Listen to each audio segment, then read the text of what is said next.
大家好，我是老岳，专门聊美股的趋势交易和个股。喜欢这类内容的话，欢迎点个订阅，点个赞，新片就不会错过了。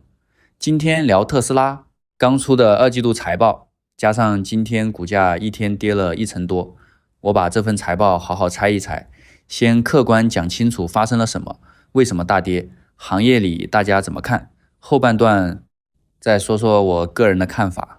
数据都截至2026年7月23号。先看数字，这一季特斯拉卖了48万辆车，准确说是48万126辆，同比涨了 25%， 是它历史上交付最多的一个季度，营收282亿美元，涨了 26%， 比华尔街原来估的还要高一些。光看这两个数，其实相当漂亮，量和收入都创了纪录。可问题就出在卖的最多的一季，赚的钱反而塌了，营业利润同比掉了 57%， 砍掉一多半，每股收益只有 0.33 美元，市场原来等的是 0.53， 差一大截。营业利润率从去年的 4.1% 掉到 1.4%， 汽车业务的毛利率也就 16.3%， 车卖的比以前多，可每卖一辆挣的钱薄了很多。利润为什么塌？两件事都挺具体，一个是降价冲量。1年前特斯拉一辆车平均卖45000多美元，这一季只卖到42700多，一辆少收了2000多。为了冲出那个交付记录，他靠降价贴息把车推出去，量是上来了，利润被削薄了。另一个是砸钱搞未来，这一季研发费用涨了 49%。到 23.7亿美元，全砸在人工智能、Robotaxi、无人出租，还有 Optimus 人形机器人上。全年的资本开支，公司说要超过250亿美元，钱花得太猛，这一季的自由现金流已经转负。特斯拉还专门备了300亿美元的借债额度来接着烧。那今天为什么一天就跌了1成多，收在319美元？核心是估值和现实对不上。特斯拉现在还按142倍的前瞻式盈率在交易，这个价等于市场提前把 Robotaxi 和机器人会成功算了进去。可这季给出来的是眼前的利润塌了。更巧的是，支撑无人车这个故事的 FSD 自动驾驶，眼下正被美国交通安全局立案调查。当下没利润，未来又添了监管的不确定，原来压着高价的人就开始跑，股票一天跌掉差不多1/7，逼近它1年来的最低点，离最高点已经跌了6%。华尔街这边不少分析师把这一季叫做特斯拉的 AI 现实检验，故事讲了这么久，该拿业绩兑现了，业绩却还没跟上。但有一点得说清楚，这不是特斯拉一家的毛病，是整个电动车行业的通病。现在全行业都在打价格战，就连全球老大比亚迪今年1季度利润也掉了 55%， 在中国一度约70%的车是不赚钱卖出去的，机构预测未来能盈利的中国电动车品牌只有1成左右。电动车这个行业卖的车其实还在增长，今年全球预计能卖2300万辆上下，还涨1成，可利润在全行业萎缩。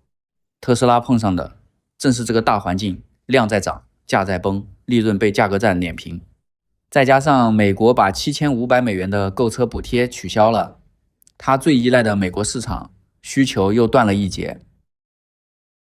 财报和大环境就讲到这，下面是我个人的看法，只代表我自己，不是投资建议啊。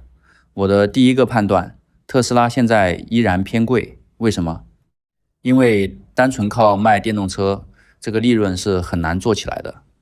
你看它现在营业利润率才 1.4%， 又困在价格战里，几乎没有涨价的本钱，光凭卖车这门生意撑不起它现在12000亿美元的市值。那多少钱我才觉得可以看？先说价格，我个人的看法是，如果特斯拉跌到200美元以下一股，也就是市值大概跌破1万亿的时候，是可以考虑买一点的。但我这个买主要是去搏一搏消息面。特斯拉这家公司你也知道，隔3差5就有大消息，新故事。当它已经跌到很低的位置，再赶上一个消息面的催化，往往能走出一波挺像样的反弹。就拿前年那波来说，特斯拉从大概$140跌到位之后一路反弹，中间站上200，后面直接冲到400多，接近480，翻了3倍多。所以到$200以下，市值跌破1万亿，我个人觉得可以考虑。当然，这是我个人的价位判断，不是给你的目标价。再说长期看，我还是比较看好特斯拉的，因为往后走，普通人开的这种消费级汽车方向肯定是智能汽车，顺着这个方向，特斯拉作为行业龙头，天时地利都占了先机，没什么理由衰败下去。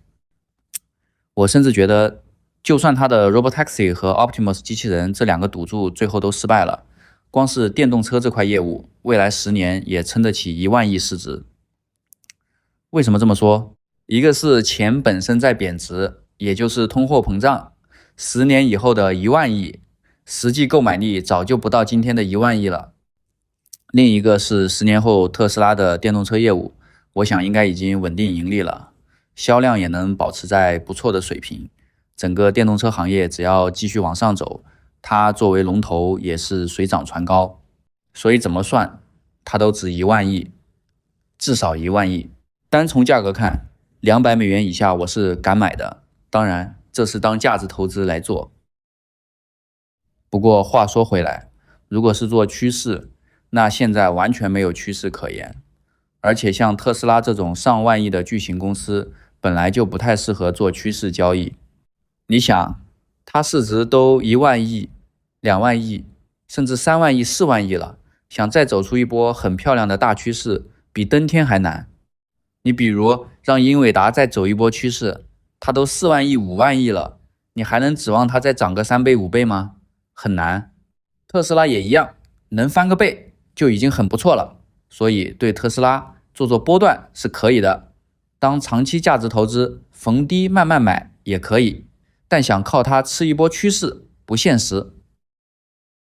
最后说说 Robotaxi 和人形机器人这2块，综合看我个人没那么乐观。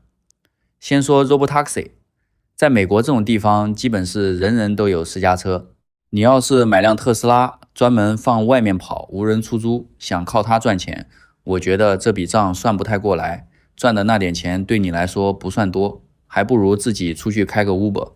就算你想赚点闲钱，买个2辆放着，管理起来也挺费心，车跑到某些地方等不到充电桩，各种小状况都得操心，而且它是拉人的，不是拉货。真要做到完全无人，稳定性必须达到非常非常高的级别才敢用。技术上，我相信特斯拉早晚能搞定，我担心的是它的应用场景，这门生意到底划不划算？换个地方可能不一样，有些国家自己开车不太方便，或者游客多的地方 Robotaxi 还是有些空间，蛮有前景的。但整体的想象空间，我个人觉得没有大家说的那么大，这只代表我自己的看法。再说人形机器人，我的疑问更大一点，其实机器人没必要做成人的样子。你看，大部分机器人是干嘛的？是为了工业生产，干那些危险的活。这种活按工作类型去设计形状，往往比做成人形好用得多。人形机器人更多是拿来表演，这个市场要小很多。当然，现在还是探索阶段，没谁一定对，谁一定错。但我个人觉得，做成人形最大的难点在协调性和平衡性，机器靠电机去平衡，跟人比差太远了。人身上那么多块肌肉，是生物的软组织，协调的非常好。你正常跑跑跳跳，除非碰上特殊情况，一般是不会摔的。机器人费这么大劲去模仿人形，其实是背着一个很大的劣势。我要是想扫地，就做个适合扫地的机器人；想爬高楼擦玻璃，就做个高空作业的机器人，甚至给它装个螺旋桨，做成无人机那样，不好吗？真没必要非做成人形。这是我比较负面的2个点。话说回来，抛开这2个赌注，特斯拉这家公司本身，我觉得还是可以的，毕竟是整个电动车行业的龙头。今天就聊到这，我自己目前不持有特斯拉。以上都是我个人的分析和判断，不构成投资建议。股市有风险，怎么决定还得你自己拿主意。觉得有用的话，点个赞，订阅一下，我们下期见。